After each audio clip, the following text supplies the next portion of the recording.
one of the kind of the things people are worried about with images being put on Bitcoin, how it can really slow down or prevent other people from sending monetary transactions on Bitcoin. But we're showing that with efficient coding, you can actually have the best of both worlds. Hi, everyone. Welcome to Unchained, your no-hype resource for all things crypto.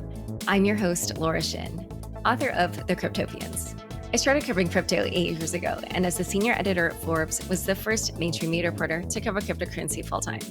This is the September 26th, 2023 episode of Unchained. Toku makes implementing global token compensation and incentive awards simple. With Toku, you get unmatched legal and tax tech support to grant and administer your global team's tokens. Make it simple today with Toku. The game has changed. The Google Cloud Oracle, built for Layer 0, is now securing every Layer 0 message by default. Their custom end-to-end solution sets itself up to bring its world-class security to Web3 and establish itself as the HTTPS within Layer 0 messaging. Visit layer0.network to learn more. Arbitrum's leading Layer 2 scaling solutions can provide you with lightning-fast transactions at a fraction of the cost, all while ensuring security rooted on Ethereum. Arbitrum's newest edition, Orbit, enables you to build your own tailor-made Layer 3. Visit arbitrum.io today. Buy, trade, and spend crypto on the Crypto.com app. New users can enjoy 0 credit card fees on crypto purchases in the first 7 days. Download the Crypto.com app and get $25 with the code LAURA.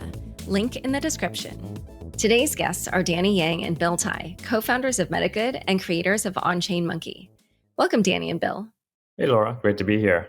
Thank you, Laura. Honored to be here again. Bill, you were my third guest, if I remember correctly. So yes, pleasure to have you back. At the start of the industry, kind of at the Necker Blockchain Summit. I know. I can't believe that was over 7 years ago now. But anyway, so part of the reason that I brought you two here was to discuss some recent issues, you could call them, in the Bitcoin Ordinals world, and it affects you as creators. But first, why don't we give everybody the backdrop of what you've been doing? And we'll start with your backgrounds pre-Metagood. So Danny, would you like to start? Yeah, so I'm Danny Yang. Pre-Metagood, I started the Stanford Bitcoin meetup back in 2013. That's when I met Bill, actually. So that's how we connected. And true OG. Yeah. Early days of Bitcoin, when we were all very, I guess, excited by what we could do and kind of sky's the limit. And, Bitcoin was kind of the center of attention for everything. It was really the only thing. And I started a cryptocurrency exchange in Taiwan called MyCoin. That's doing well, today too. And then a couple years later, I started a blockchain analytics company called Blockseer that was then sold a few years after that. And Bill also was the first investor in both of those two, Bitcoin and crypto companies. So I've been busy in this space and just excited to see what's happening today too. What we're going to talk about because of the kind of new happenings for Bitcoin in particular. And Bill. Yeah, and Laura, I think obviously you've known me for quite a while, but I somehow was able to see some kind of interesting future for Bitcoin back in 2010. That led me to doing some work on a bunch of different things. Some of the more notable companies that came out of the industry at that time were Bitfury, of course, where I put together the funding for their first major ASIC chip. I'm still chairman of the board of Hut 8 Mining, which we spun out of Bitfury. It used to be our Canadian operation, and had funded a bunch of interesting projects like AirSwap with Joe Lubin and Mike Novogratz and Power Ledger and some other things. But Danny, having been the founder of the Stanford Bitcoin Meetup Group, and Laura, you will remember even back on Necker Island, what I wanted to do was create something like the Homebrew Computer Club for this segment. And Danny had already done that. So, as I was attending the Stanford Bitcoin Meetup groups, young startups like, Zappo or BitGo or Coinbase or whoever would come and present at his meetup. And I just identified, Danny as a node with a lot of talent, given his PhD in computer science at Stanford, and every question that I had that was technical, he could answer. And so one day I walked up to him and I said, hey, if you ever start a company, I'm writing a check. And that became the first company he mentioned. And I funded it along with some real OGs like Charlie Lee, Bobby Lee, Jed McCaleb, people like that. And then that turned into, another funding for Blockseer. Both of those companies have been successful. And third time around, I was like, Danny, let's do this one together. So I wrote a check and we put together Metagood. Yeah. And I just want to urge listeners, if you have not heard the third episode of Unchained with Bill, you definitely should go back and listen to it. Bill, am I remembering correctly? I think your days in the tech industry started in the 1980s, maybe. Yes. I'm very old. Yes. Yes. Well, you and I are not that far apart in age. So I wouldn't say you're old. However, I remember that just listening to it, I felt like I was getting a masterclass in how internet technology had developed through the decades. So for listeners who are sort of interested in how technology developed pre-crypto and how we got to this point where blockchains were even possible, I suggest that episode. I still remember being like, whoa, I feel like I'm learning so much. And I just loved it. So as you mentioned, you guys had known each other, you invested in Danny's companies. So what was the idea behind Metagood and how did you come up with it?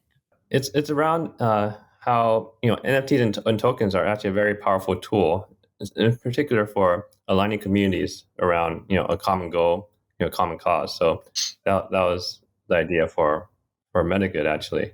Yeah. So let me amplify that a bit. So obviously, given that crypto and Bitcoin in particular, when it started, we're sort of it's a decentralized thing that allows economic alignment of interest across communities of interest. And of course, the beginnings were all about technology. Then it moved into kind of this like financial sort of phase, which frankly, I'm not that interested in all the speculative crap. That just wasn't for me. And I was always more interested in the technology and applications for social good. And one of the things that we thought we could do with Metagood was align interest around just getting people to collaborate on missions that made sense and were important for the world. And Laura, you might remember our little Hanu kitty that yes, I do. Richard Branson helped us launch. So we did a little experiment many years ago to create the very first NFT. I don't even know if they were called NFTs then, but whatever, it was a digital asset that when I had put up some of the early money for Dapper Labs, CryptoKitties. If you go all the way back to CryptoKitties, I was funding CryptoKitties, and I told Roam at the time, I said, hey, Roam, it's very fun to spin digital cats around an exchange, but I want this to have some purpose. So I will write a check if you will do a favor for me, which is create me a special edition CryptoKitty that I can auction off at an ocean conservation gala that I'm doing in about 3 months. So that gave birth to something called Hanu Kitty, which was a CryptoKitty with a shell. And we sold that, gave the money to Captain Paul Watson, and got him to park his ship in front of the turtle nesting area off the island of Antigua and protect the turtles by having people walk the beaches. So it was kind of the first ocean conservation NFT, sold for a substantial amount. And it was also one of the first things that really tied the use case of aligning communities to doing something in the real world that had purpose. So that was the story around why we wanted to try to do something with a broader set of people, make it more lower friction, more replicable and scalable. And we have done that. So, and I'll let Danny take it from there following your next set of questions. Well, one comment that I wanted to make about that kitty was just that I remember, like, generally, like, because you have your handle on Twitter, Kite VC, and you're really into kite surfing and just general like water things. And I remember thinking, oh, this is really interesting because this is a way of just saying, hey, I have this interest in the real world, and I feel like I can use this technology in a way to kind of spread awareness and generate interest and actually raise the funds to further my own mission with that. So I just feel like there are a lot of things there around how blockchain communities generally think about, they tend to have like specific goals or values or whatever. And this is, I think, one of the early instances of somebody doing something like that. So back to Metagood, Danny, did you want to add more on the story of how it came together and what the mission is? Yeah, so we were building, the platforms for actually, doing this with NFTs, and ended up launching our own community first, OnChainMonkey, and that's what we've been, focused on the last 2 years, and yeah, so and OnChainMonkey has been, OnChainMonkey. yeah, Yeah. been doing. I'll just highlight one of the things that Danny's been able to accomplish by launching, and he should talk about the technology and the firsts that the company achieved by putting things on chain in the beginning instead of just like JPEGs that were digitized and stuck on a server somewhere. And he's done some incredibly interesting work putting things on chain generated from the blocks, and he can go into more detail on that. But one of the results of the community action, as these items have traded, exchanged hands, whatever, a portion of that went into a pool. And so now there's a DAO. So, obviously you've done a lot of work on DAOs, Laura, and I think DAOs are basically a community currency, or a community's way to accrue and exchange value.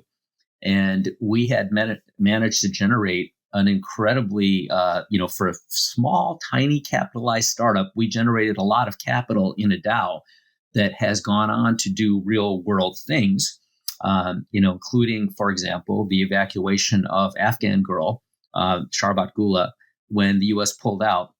Somebody had to pay for that paramilitary operation to get her family out of Afghanistan to Italy, and that was funded by our DAO.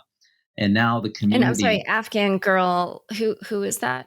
There's a very famous National Geographic cover shot of a beautiful young lady with the staring green eyes that became a Western icon. And when the U.S. pulled out of Afghanistan, her and her entire family were at risk. So there is a woman named Sophia Swire who quarterbacked an effort with the consulate of Italy to find a path for her to be evacuated, but it needed funding. And our community got behind it and fueled that whole operation. That's just one example of many things that the DAO went on to fund. We've managed to rehabilitate skate parks in Brazil, and just lots of other things that give communities places and spaces for their members to actually live in the real world, where those skate parks, for example, were destroyed by floods. So we restored spaces for them. And now the DAO, it's quite well established, and it has a lot more purpose that aligns with the company itself, where the DAO funds are actually fueling the development of the protocols that are aligning ordinals with the innovations that Danny's created. Danny's work, by the way, if you look at the ordinals GitHub, the top several items are all contributions from him. So he's pushing forward many of the things that make ordinals productive and useful in the real world. And I hit too many points there, so I should stop and let you dissect those. Yeah, well, so we'll go back to just talk a little bit about OnChainMonkey. For those who haven't seen, they're very kind of simplified monkey images, I guess, like half of the torso and then up. And, it's just like a circle and then two little arcs for ears.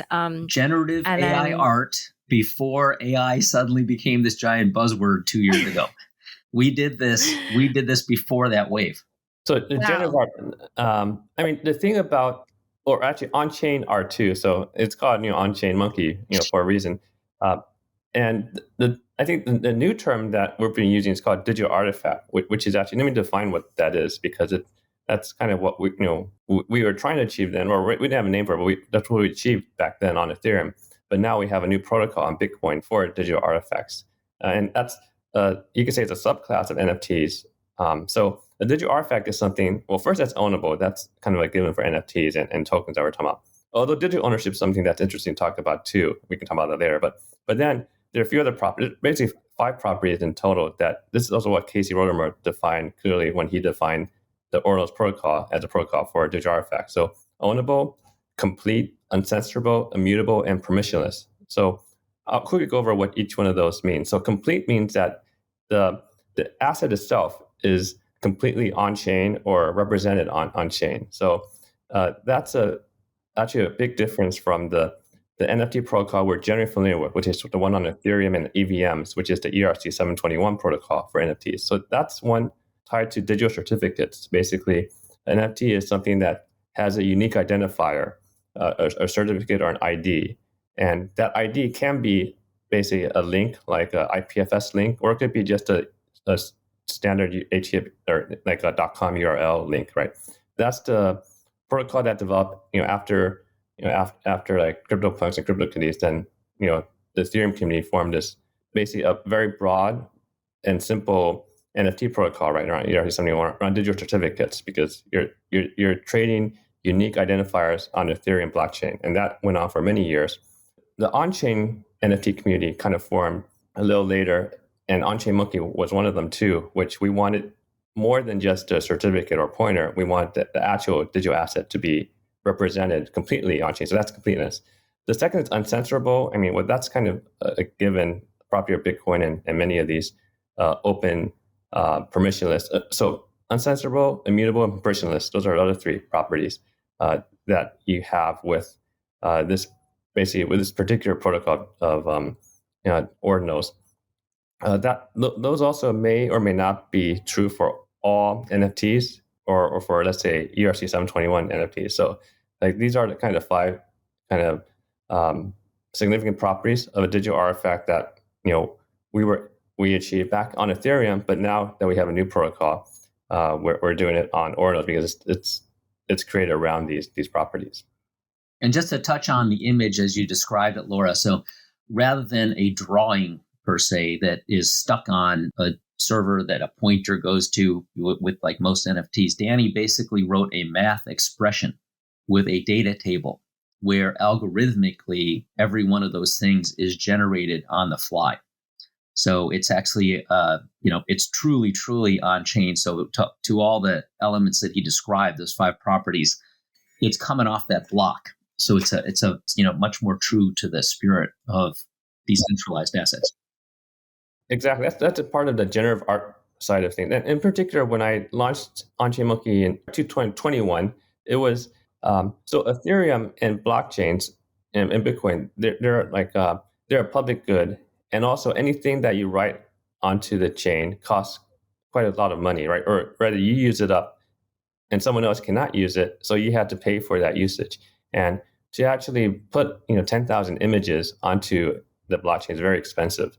So you can actually write code that generates the images, which is much more compact. So, and then actually part of the original art of OnChainMonkey back in 2021 on Ethereum was that this whole collection of 10,000 had to be an interesting collection of 10,000 images. So it's not just kind of random monkey images, but there's kind of interesting distribution across the whole collection and done in a very compact representation on Ethereum. So, and in this case, it was done in one transaction, which is kind of also showing kind of the whole thing was birthed in one kind of atomic transaction, and that was a challenge because within one transaction, there's a certain limit to how much you can do in a given Ethereum transaction. So that was kind of the uniqueness first of just doing a whole collection that's on chain with these properties of digital artifact in one transaction.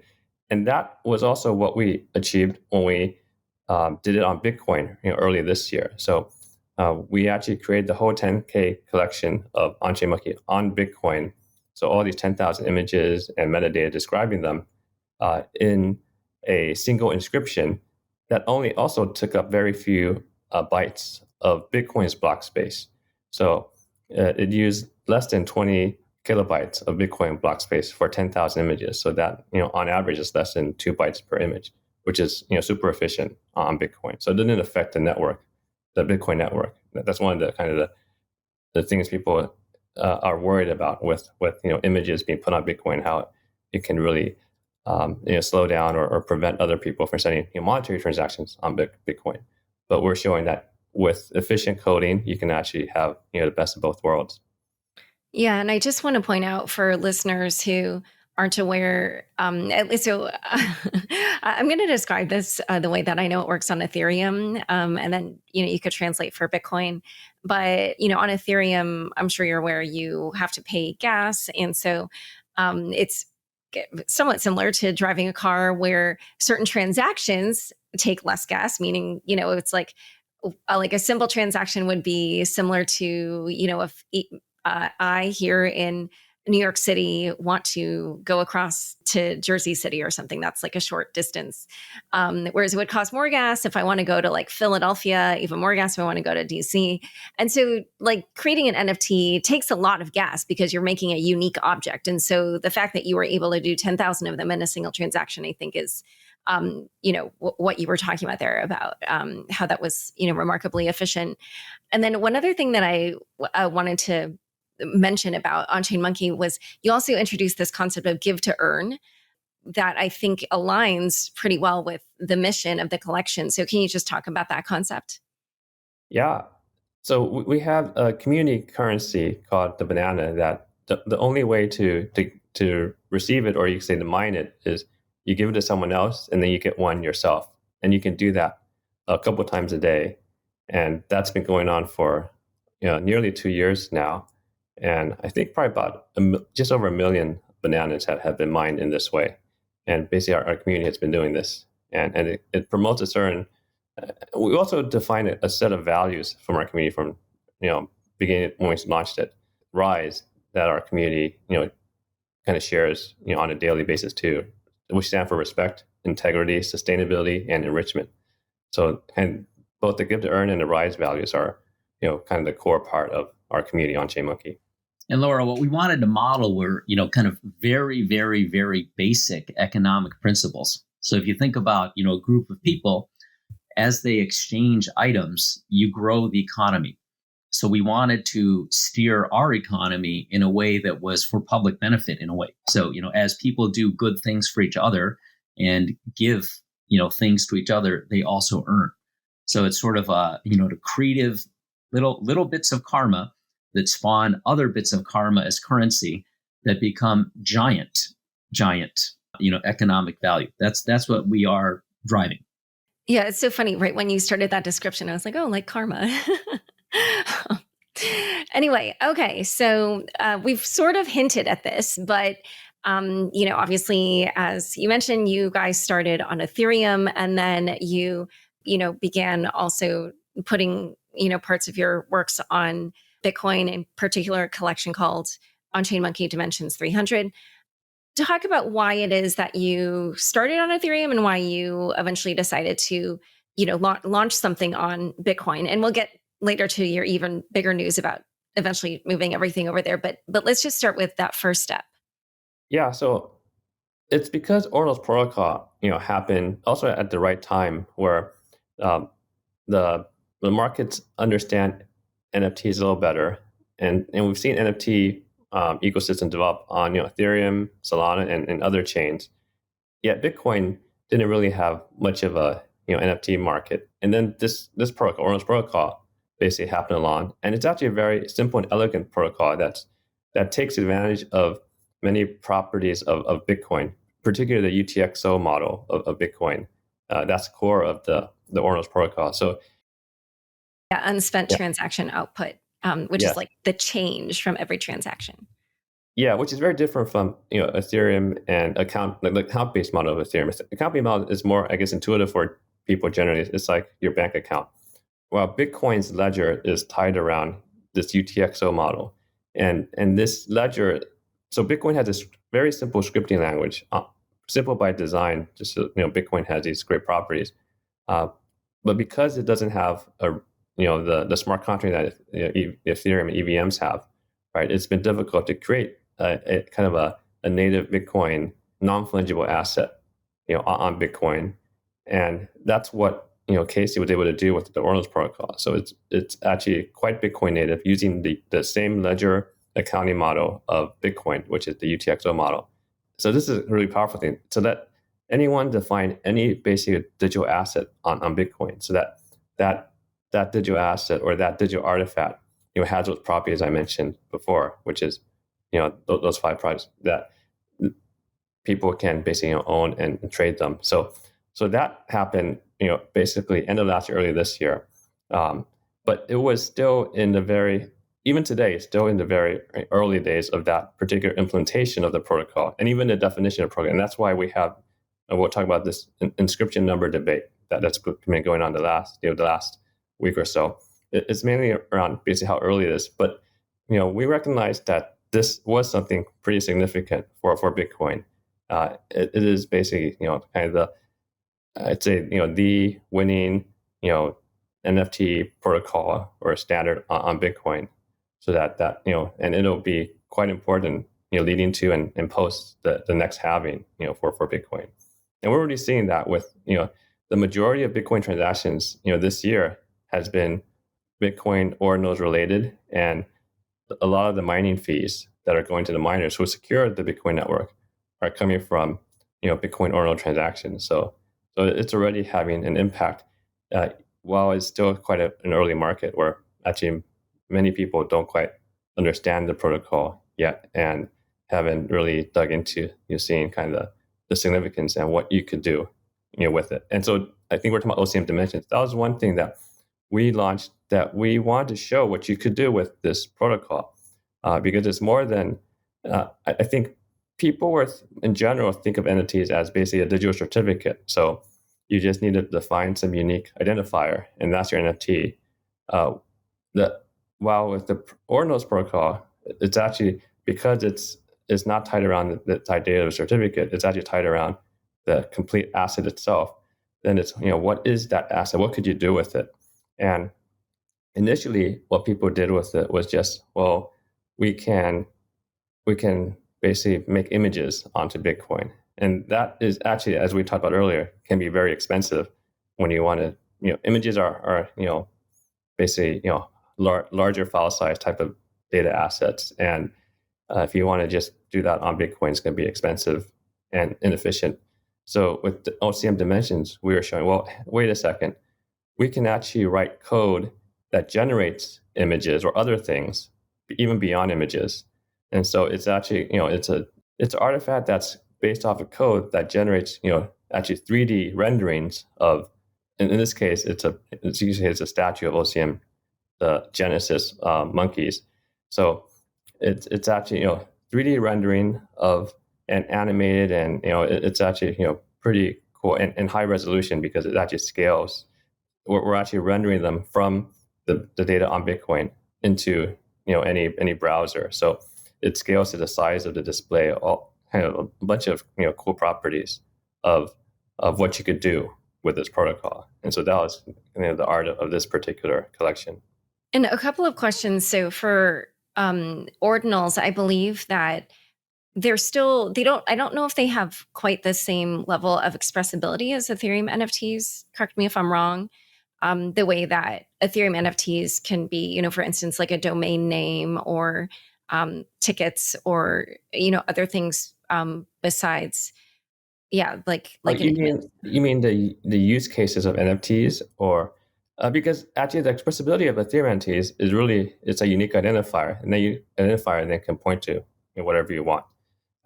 Right. For what the design for Ordinals is around, as I said, the digital artifact. So what you want to create is actually what you can basically what you can describe, in some bits and bytes on Bitcoin. Would that include something like a blockchain domain name? So so because it's actually tied around basically just data, you could. So actually, this is a kind of powerful thing where people are, because it's just data on Bitcoin that has these properties, you can make that data mean whatever you want. So you could even just say, well, this data is the same as the Ethereum identifier for NFTs. So it could potentially represent all those things. But what people are doing with it is actually they're defining their own new protocols on top of the Ordinals protocol. We're saying, well, this is how, like, this data that I'm writing has these meanings, and I'll use it to do something else. So that's actually one of the really cool things about Ordinals is that people are launching additional protocols on Bitcoin using this new protocol, because it's basically or as a data layer, right? It's a data layer for anything else that you want to develop. I'll throw one word out there for Danny, which is a foundational data layer. So if you think about Bitcoin in the quote old days when we did that first podcast 7 years ago, it was kind of a store of value. And then during the speculative phases, it became a risk asset. But there was a big gap in between where there was not any real perceived utility for it other than storing or speculating. And that giant gap was filled by Ethereum and then many other chains that emerged, all of those. There's many of them. But what Ordinals does is it creates this foundational layer that allows the data to represent whatever you want it to represent. And it introduces the capability for developers to fill that gap with the Bitcoin blockchain, which is, as everybody knows, the most robust old guard chain out there. So it's kind of just finally filling that gap that allows a whole ecosystem and sets of economies to be built on the original chain. Yeah, I guess just from what you're describing, it almost sounds like what you're saying is that it allows for more Ethereum-like capabilities that then, the way Ethereum has like multiple DeFi protocols built on it, it would allow. So, okay. So, all right, super fascinating. So we're going to discuss more about that, more about Bitcoin Ordinals generally, and also why you guys decided to move your entire collection over from Ethereum to Bitcoin. But first, a quick word for the sponsors who make this show possible. Toku makes managing global token compensation and incentive awards simple. Are you designing your token compensation plan and grant templates with multiple law firms? Are you managing cliffs, vesting, and taxable events in a spreadsheet? Are you distributing tokens to your team manually? With Toku, you get unmatched legal and tax tech support to grant and administer your global team's tokens. Easy-to-use token grant award templates, vesting tracking via online dashboard, tax withholding integration with payroll, automated distributions, great employee experience. Make it simple with Toku. Learn more at toku.com/unchained. The game has changed. The Google Cloud Oracle, built for Layer 0, is now securing every Layer 0 message by default. Their custom end-to-end solution sets itself up to bring its world-class security to Web3 and establish itself as the HTTPS within Layer 0 messaging. Visit layerzero.network to learn more. Join over 80 million people using Crypto.com, one of the easiest places to buy, trade, and spend over 250 cryptocurrencies. With the Crypto.com Visa card, you can spend your crypto anywhere and get rewarded at every step. Up to 5% cash back instantly, plus 100% rebates for your Netflix and Spotify subscriptions, and 0 annual fees. New users enjoy 0 credit card fees on crypto purchases in their first 7 days. Download the Crypto.com app and get $25 with the code LAURA. Link in the description. Arbitrum stands at the forefront of innovation as the premier suite of Layer 2 scaling solutions, bringing you lightning-fast transactions at a fraction of the cost, all with security rooted on Ethereum. From DeFi to gaming, Arbitrum One plus Nova is home to over 500 projects. And with the recent launch of Orbit, Arbitrum welcomes you to build your very own tailor-made Layer 3, or as the Arbitrum ecosystem calls it, an Orbit chain, directly on the Arbitrum tech stack. Designed with you in mind, Arbitrum empowers you to explore and build without compromise. Propel your project and community forward by visiting arbitrum.io today. Back to my conversation with Danny and Bill. So as we mentioned, you're now going to be shifting your entire Metagood NFT collection from Ethereum to Bitcoin. Why did you decide to make that shift? Why not just keep the original where it was, have your dimensions over on Ordinals? Why cause such a disruption? Yeah, we see it as kind of the natural shift. Ordinals protocol is something that's quite significant for Bitcoin and for crypto overall. So it made sense for us to make this move and also to kind of to lead the way and show that this is something that is worth other communities and people using.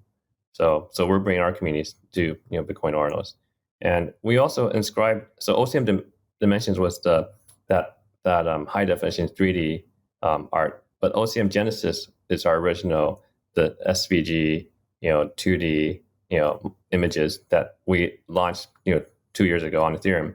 And also on Bitcoin, we were, as I mentioned, we were first to also show you could do that in a very efficient way on Bitcoin. And we inscribed, 10K of these monkey images back in early February. So now we've been waiting to basically distribute them also in this new way called, parent-child collection provenance, so that, everyone who owns the Ethereum one can basically upgrade to the Bitcoin Ordinal.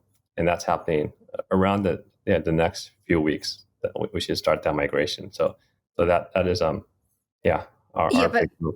But what was like the reason why you thought, instead of just we'll have one on Ethereum, one on Bitcoin, like why move everything over to Bitcoin? Yeah, for what we're doing, it's around basically the protocol is a better fit. So protocol around digital artifacts is a better fit than one around digital certificates, because so Ordinals didn't exist when we launched in 2021. So if it had existed, we would have launched directly on Bitcoin, because this is the protocol for digital artifacts. So also that's why we're moving now, because now this exists and it makes sense for OnChainMonkey, our collection. Okay. Now let's just talk a little bit about what's going on in Ordinals these days, because creator Casey Rodarmor made a proposal last week that was somewhat surprising. And, as you described, there's, this way of numbering each of the Ordinals, or because of the numbering of the Satoshis in the whole Bitcoin blockchain. But he proposed deprioritizing that system. So why did he do this? Like, what problem is he trying to solve? Yeah, so let's go back to the Ordinals protocol. I describe it in basically there's three parts to the Ordinals protocol. Part one is the Satoshis, or Ordinal theory itself, which is how you identify Bitcoin or Satoshi. The Satoshis are the smallest unit of a Bitcoin. So Ordinal theory is identifying or numbering them in order. And there's actually no dispute about this. That's very clear. In fact, this original idea was first publicly proposed by Charlie Lee back more than 10 years ago in Bitcoin Talk. Like how you could basically number UTXOs and Satoshis within the Bitcoin graph, so that you could do some things with it by this first in, first out method, basically Ordinal theory. So that's kind of long established, and independently people had these ideas. The second part is around the inscription. So that is new. That is basically the ability to write data onto Bitcoin. That part, how you define the inscription to be included, or the data that someone writes to be valid or included in this protocol, that has been evolving over the last year. So that's where actually this debate actually that's the source of this debate. The third part is, how do you map the inscription to the Satoshi or the Ordinal? So that actually is very important, because that's the assignment of ownership of the inscription. So these are basically the three parts that define Ordinal protocol. Basically, part one is just what the heck is an Ordinal. Part two is what the heck is an inscription. And part three is how do you assign the ownership of inscriptions to Ordinals, because Ordinals are a thing that you can own, because Ordinals are Bitcoin, right? So Bitcoin is a ledger of Bitcoin. Okay, so it's the second point that has been causing, I guess, the most debate, because the definition of an inscription is still getting finalized, and it should be final kind of by the 1.0 release. We're at the 0.9 release of the Ordinals protocol implementation. So I think during this last year, we're figuring out, and in fact now we're quite close to kind of pretty much the definition of an inscription that everyone can be happy going forwards. So the issue is, because it has the definition of an inscription has changed slightly over the last year, then you have some inscriptions that were not recognized, or recognized at different points in time, and so people had already numbered them. So this is then based on the off-chain indexing of all inscriptions. So we mentioned earlier, inscriptions are kind of immutable, right? And that's still true. The inscription itself is the data that you write on Bitcoin is immutable. And the sequence of them is also locked in by the Bitcoin ledger, or Bitcoin blockchain itself tells you, like, you can look up the inscription and see how they're ordered. The issue is that when they came out, whenever they did, at the time of when they were recognized by the protocol, the display or the indexers that showed the inscription to people on the website, ordinals.com in particular is the main one that people go to. There was basically a numbering of them that was layered on top of the on-chain data, and that number is the inscription number that is basically that people are debating, because the number, basically they numbered them sequentially by the indexer. And so someone, let's say, bought the number 1000, right, inscription number 1000, and the value and the attachment to that inscription was actually more the number than the actual data of the inscription. And so people were trading and assigning value to that inscription, which because of the number, right? And later on, when the inscription, what the definition of inscription was a little broader, there might have been a couple other inscriptions that actually on chain were earlier than that 1000, inscription number 1000. So if you count them through, then the inscription 1000 becomes, let's say, 1010, right? And that number has changed. Because a lot of value is tied in the number for the early ones. Obviously the people who own them are upset or worried that affects the value of their ordinal inscription. And so that's what we're kind of debating. In the long term, it's actually not a big deal, but in the short term, it's nice to see the community, the whole ordinal community now, in this debate of what's an inscription and how do we move forward and how do we solve the issue, because both sides have legitimate points on this. On the Ordinals team side, the reason that Casey is proposing, basically you could say this renumbering, or rather the de-emphasis on the inscription number, is that this is a more general and scalable way for the future, because you don't rely on this particular indexing. You rely on actually what's the ordering on chain, because you can always look on the Bitcoin chain to see what the actual ordering is. But I think that there will be basically kind of a solution that preserves both, because the numbers were part of the Ordinals growth in history. Like the reason inscriptions took off in the early days was actually around this number, because people actually liked the numbers. So that helped grow in the early days, Ordinals protocol. One possible solution for this is really the Ordinals protocol develops in the most general and scalable and best way, while you can actually use the protocol itself to record the early inscription numbers up to some point, right? And so you actually have both. But right now, it's still kind of it just came up last week, so people are kind of learning about the issues and kind of weighing in on both sides and possible solutions. I can't predict what's going to happen, obviously, but humans get excited about funny things sometimes. And to me, individually, it's not that different than phone numbers. Like everybody has a phone, not everybody, but most people have a phone number. Different people are attached to those numbers. Some are perceived as more interesting or valuable or not. But some of those numbers are more sought after just because they're interesting numbers. So where does this all go? I have no idea. I think in the end, the asset value will overcome the number, but we'll have to see. Yeah. And is there any particular method by which the community will come to resolve this? Because obviously, Bitcoin, it doesn't quite have the same tools around like DAOs and stuff the way that we see in Ethereum. So is it just, since Casey said so, then, as long as the community discussion seems to be supportive, it'll go through? Or like, how does this even get decided?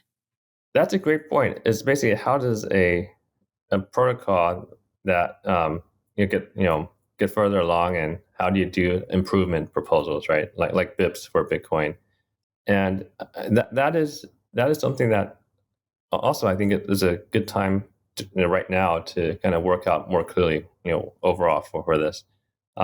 One of the things that was suggested a while back was having something like BICs, but for Ordinals. So OIP, they call it OIPs. So I think we'll probably have something like that, where people can propose things, and then it gets discussed, and then someone will implement it, and it might go into the protocol.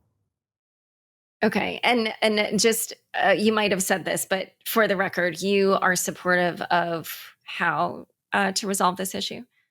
I think it's so right now the discussions are happening in the Ordinals GitHub. So actually, if we can share the link later, but in Ordinals, basically GitHub/Ordinals/ORD, there's a discussions tab, and actually the most active one right now is around the inscription numbering, and so I propose something in there, which is basically something that can let the org team develop, as they want to, which is to simplify the implementation of the protocol, while we also inscribe or basically use the protocol itself to record all the inscription numbers up till now, so that people can basically, in a permanent and immutable way, always have that inscription number that they were that they received when it happened.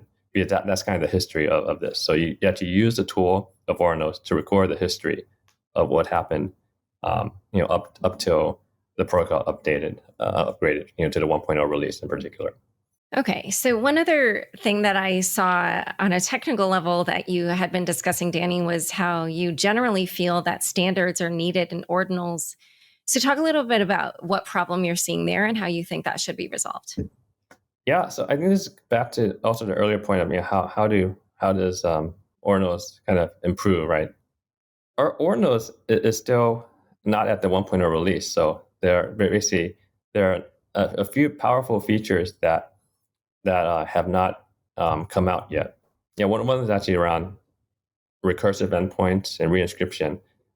So those, because some of these haven't come out yet, and also people are writing new, meta protocols on top of Ordinals. So there's actually it's actually like a Cambrian explosion of things, which is actually great. But to get more adoption, generally, people do need to kind of say, well, these are like certain ways that you can do things so that it's easier to, for people to interoperate. And so one is around just how do you define basically NFT collections. Like ERC 721 also had a metadata standard that was widely adopted, so people can basically create this NFT collections and browsers NFT marketplaces could all use them, and it could be very easy across all the different third-party software. For Ordinals, it's still quite early, so we're still figuring that out. In fact, the collection problem is, or even just defining the Ordinal collection, that was, I think, one of my main points early on is, we up till now, the standard way to create a basic Ordinal collection wasn't standard. So that was kind of the main point first. Is just, well, people want to create collections of Ordinals, but there was no standard way to do it. So people kind of just did it their own way. It's like free crypto kitties on Ethereum. Yeah. So, but with the recent release, that standard is almost there, which is what I mentioned earlier. This parent-child collection provenance standard, or I think someone is using the term genetic parents now, which is kind of cool because Bitcoin, this UTXO model is a directed graph, so you can actually basically create collections based on like a family tree type of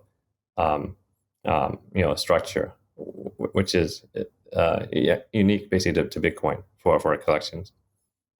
So that should produce some level of scalability and more usability, a lot more activity on the chain. And obviously, what's good for Ordinals, if that happens, is good for Bitcoin, if that happens. And obviously, if it's good for Bitcoin, it's good for the whole ecosystem because all of the assets kind of flow together. So everybody that's listening to this should want the standards to come, the scalability to be there, and the Cambrian explosion that Danny talked about to just accelerate, to make the whole ecosystem a little happier. Yeah, in particular, the halving is coming up, in spring next year, and that's going to be a big. It's kind of built-in growth mechanism in the Bitcoin protocol, right? Because it forces the issue of we need growth in Bitcoin, or else the miners who secure Bitcoin will suffer, right? So, and we've had that the last 3 cycles because of this forcing issue, and And now, we have this basically this deadline, right? The halving's coming. You need growth on Bitcoin, and one of the great opportunities for growth is Bitcoin Ordinals. So that's also why we're moving everything over to Bitcoin, because we see this as a great time in the market to be building on Bitcoin using this new protocol that's actually very powerful. And it also helps answer a little bit of the question, if it all works, what happens when there are no more block rewards? Because this has been a question overhanging the Bitcoin ecosystem for a while. Like, why do you put up a mining operation when you know that eventually there's nothing that comes out if you do the work, right? So presuming that there is utility. Well, from the block. Yes. So yeah, I think like you would still hopefully generate transaction fees. There we go. And what causes this? I think the percentage of transaction fees driven by ordinals now is what, Danny? It's about half. Yes. So already in a year and a half, it's half. It's half of the transactions are ordinals related. All the other stuff over 13 years. Which is great and good for Bitcoin, because I think, before then, security was a big question mark for Bitcoin. So one other technical kind of innovation that looks super interesting is, again, something that I saw you'd written about, Danny, called recursive ordinals. So describe what those are and give some examples of what they are or how they work. Yeah, so recursion in terms of like programming or math is when you have a self-referential function. In the ordinals case, Casey defined them as recursive inscriptions. So basically, inscriptions that call other inscriptions, not quite your own inscription, although you can, I suppose. But yeah. So the idea is that it's actually the idea around this is composability or modularity of code in particular. So if you're a programmer and you're writing programs, you often want to call other functions or other programs that other people have written, and that's actually kind of the power of this idea of recursive inscriptions. That if you create an inscription, you can actually reference other inscriptions in your inscription. So that's recursion. That's what recursion refers to in the ordinals sense, and that's very powerful when the inscriptions in particular can be code, because then you can actually write code that calls other code, and you can use anyone's code because Bitcoin and ordinals is a public ledger. So any inscription in the past that's done something, a future person can use that in their inscription. And one example would be when we inscribed OCM dimensions, we said this was 3D generative art on Bitcoin, but we also inscribed several code libraries, 3.js and p5.js, and also some compression libraries. Those libraries can be used by other people in the future, and that's what's happening. Other people are actually using the 3.js and the p5.js in particular for doing generative art, because those are very popular libraries for digital and generative art, and they don't have to basically reinscribe or they don't have to inscribe those themselves, right? Because block space is expensive. They can just use them in their inscriptions without because it's already on chain. And also in terms of, you can think of it even as a kind of decentralized GitHub. People can actually write more code and snippets of code that other people can use, and also it's a record of all the code, so you can see the provenance of who authored it, but then also who uses it, which is pretty interesting. Basically you're building, you could say, these applications on Bitcoin that also are building blocks for others and have a whole history of who's using them in their code. So that's pretty much a new thing, and like this type of thing didn't exist before. So it'll be quite interesting to see how it develops. I'm a little bit confused. I'm sorry. Maybe I missed something in there. So I asked you about the recursive ordinals. Yeah. And I thought it was that the data kind of can get updated. And so you could have, like an NFT that sort of changes over time. But then now you're suddenly talking about almost like a mini blockchain within the blockchain where you're kind of tracking state. Are they the same thing, or did you suddenly start talking about something else? Let's see. Recursion is referencing other inscriptions. So, but there's also this idea of how do you track state and changes of state, and that's also possible with these inscriptions, which is I guess a slightly different topic. But I was talking about how recursion is basically referencing other inscriptions so you can use them in the building blocks for future inscriptions. So basically a type of composability on Bitcoin. Okay. Okay. Well, so I have to ask you, because here we are talking about ordinals and there's definitely a lot of commentary about them, but trading volumes are way down. According to Dune Analytics, trading volume in May was about 120 million. And for August, it was like roughly 12 million, is down by 90%. So why do you think that is? And where will the market go from here? Yeah, I haven't followed the actual trading volume. So you're referencing Ordinals trading volume, right? Yeah, yeah. I Not just, looked that up specifically on Dune. okay. Yeah, well, I mean, the market is it's a young market. There aren't, it's one that the protocol is still being developed. So, I think when the protocol reaches the 1.0 release, it'll be more attractive for people to work on, because then you actually more clear, what you can build and what you can't build. Right now, there's still lots of question marks on that. And yeah, NFT volume is down, globally for all ecosystems. So I think that's just a sign of the market right now that we're in, and in particular for Bitcoin, Bitcoin Ordinals is it's still very new. So you know most people might have heard of Ordinals, but they haven't really actually tried it or dug in. I mean, the wallet infrastructure is just being developed. There are, two wallets, experts and Leather that are really, innovating on and making it easier for people to use Bitcoin Ordinals. But it is still actually relatively hard to use because, it's so new. All right. Well, one thing that you're working on that could potentially make it a bit more consumer friendly is an ordinals marketplace for digital artifacts. It's called Osura, or maybe I mispronounced that. You Yeah. tell me. Why don't you tell us about that? Yeah. So that is one. It's just going to be a curated marketplace for Ordinals. It's because it is kind of the Wild West. We want to curate what we think are kind of the high end and high quality ordinals, and we see that's also where this market in general will go over time, because Bitcoin is basically the highest market cap blockchain that's considered to be the most secure, so and decentralized, and some great properties. So people who have very expensive and high value NFTs, or they want to create very high value digital assets, they probably want to secure them on the most secure chain. And so I think that's an opportunity that Bitcoin and Bitcoin Ordinals has.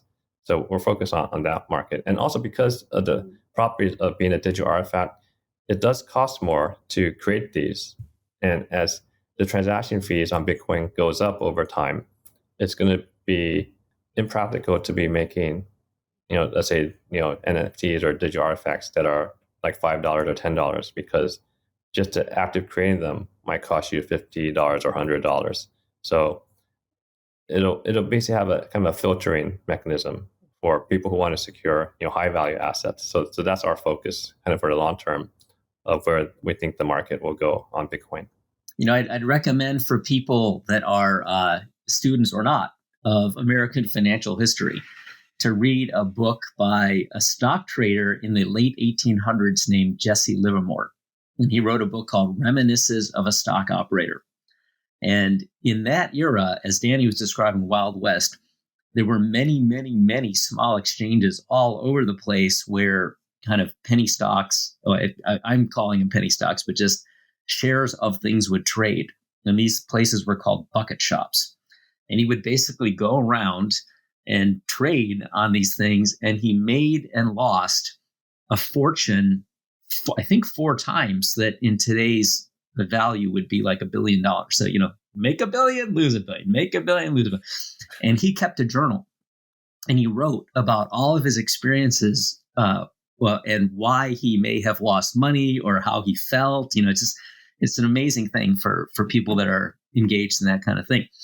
And over the years, a lot of those bucket shops disappeared because they were not high integrity places with high integrity assets. And so what Danny and team want to do with Osura is create a place. I don't know that it'll be a regulated place like the New York Stock Exchange, but the world needs a place where there's trust in the trustless system that we are, that the things that you are buying and selling, the people that you're working with have the right motivation to do good and to build a system that is meaningful for this world, not just, scam everybody. So that's what Osura is about. Great. Well, one thing is, at this moment, we kind of have pretty vibrant communities, NFTs already on Ethereum and Solana. It sounds like you're already, working with some that have made it in those blockchains to, come and work with you on Bitcoin. What are those conversations like? How easy or difficult is it to try to persuade creators to leave other chains to do NFTs on Bitcoin? Yeah, great question. Well, first, I think NFTs will do well on all the chains, or a number of chains will do well. I mean, because they're their own ecosystem and they have pros and cons. So, Ethereum's like big pro is the smart contracting. Right? You can do a bunch with the smart contracts, and Bitcoin's pro is actually this digital artifacts protocol, and also Bitcoin itself, because Bitcoin is that complementary blockchain security model, right? Because everyone else has moved towards proof of stake in some form, while Bitcoin is, we are proof of work. This is that security model, and that model is, it's quite significant. I think also there's probably just going to be, one winning proof of work chain just because of the expense of, proof of work.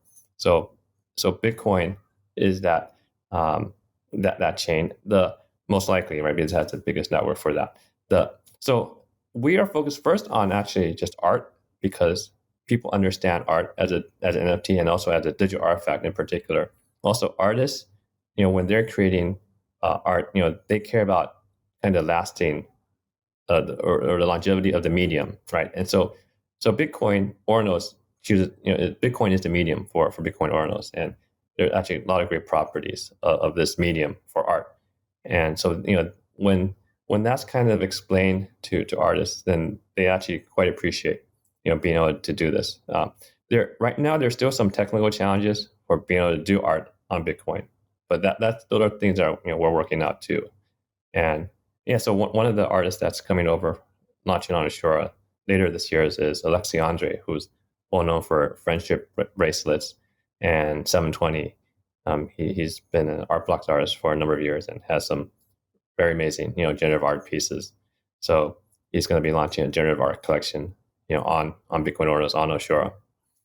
And I think I hear a lot of there are more and more artists who are looking into this. It's still pretty early days, because we were talking about earlier the idea of just being able to do a collection with the standards, it hasn't been clear yet. So if you're an artist, you don't want to just launch on an unclear platform, but it's becoming more clear.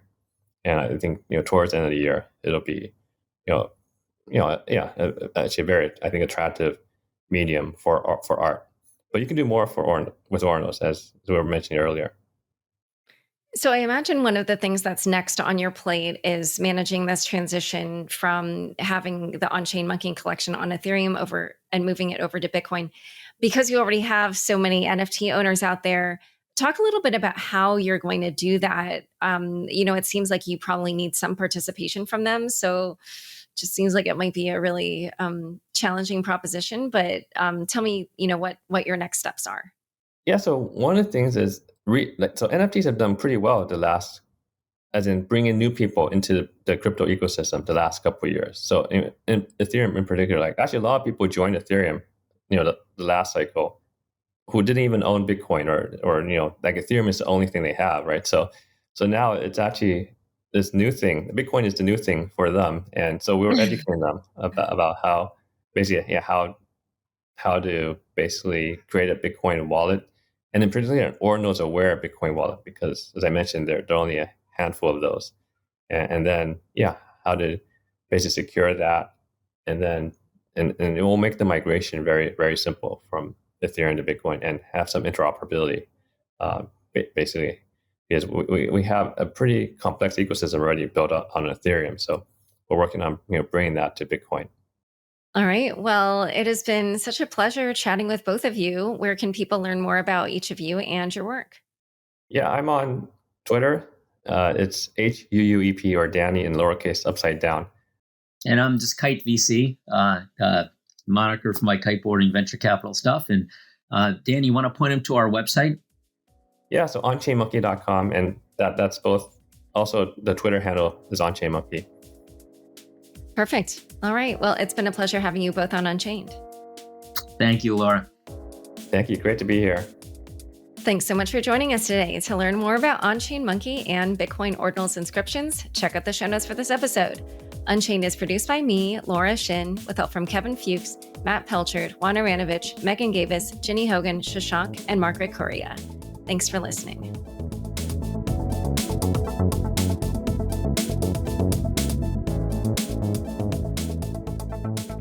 Unchained is now a part of the CoinDesk Podcast Network. For the latest in digital assets, check out Markets Daily, 7 days a week, with new host Noel Atchison. Follow the CoinDesk Podcast Network for some of the best shows in crypto.